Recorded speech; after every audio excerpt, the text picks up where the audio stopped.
It was meant to last 2 weeks, a simple simulation, but in just 6 days, everything collapsed. What started as a psychological study spiraled into a real-life nightmare. This is the disturbing truth behind the Stanford Prison Experiment and the dark side of the man who led it, Philip Zimbardo. In 1971, Zimbardo, a respected Stanford professor, set out to explore the effects of perceived power. He recruited 24 ordinary college students and randomly assigned them the roles of guards and prisoners. But what happened next shocked even him. The basement of Stanford's psychology department was transformed into a mock prison.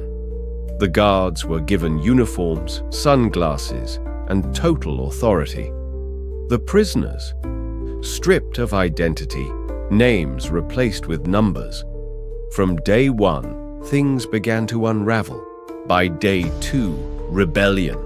Prisoners barricaded their cells. Guards responded with fire extinguishers, sleep deprivation, and forced physical punishments. These weren't trained professionals, just students. So why did they become so cruel, so fast? Zimbardo didn't stop it. In fact, he encouraged the realism. He assumed the role of prison superintendent, blurring the lines between observer and participant. Instead of halting the abuse, he became part of the system. Some prisoners had mental breakdowns. One was released early after screaming uncontrollably. Another went on hunger strike.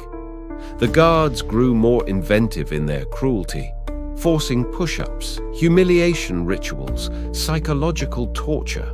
It was a young psychology student, Christina Maslach, who finally pulled the plug. Visiting the site, she was horrified by what she saw. Her confrontation with Zimbardo forced him to end the experiment after just 6 days. Afterward, Zimbardo spun the story as a cautionary tale, a warning about the seductive nature of power and the fragility of morality. The media ate it up. He became a star. But not everyone bought it. Critics argue it wasn't just an experiment. It was manipulation.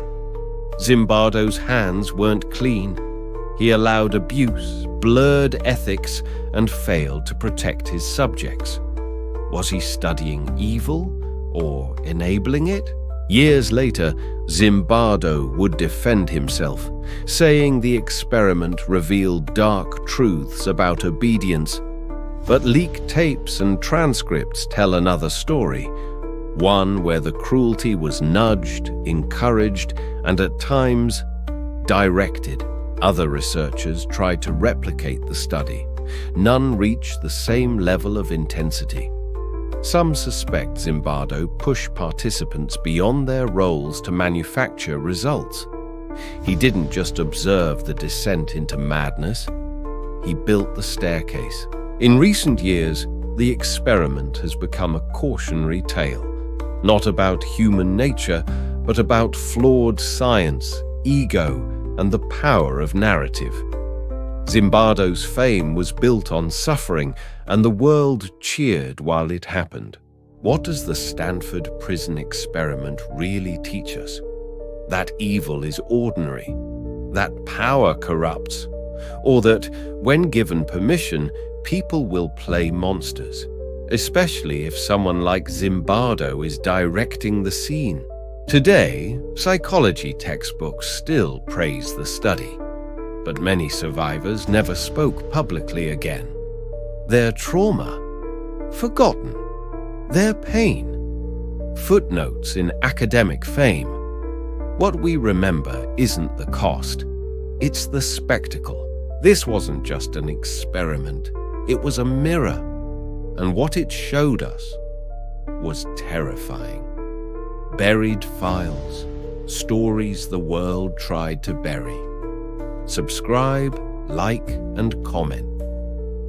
Your thoughts.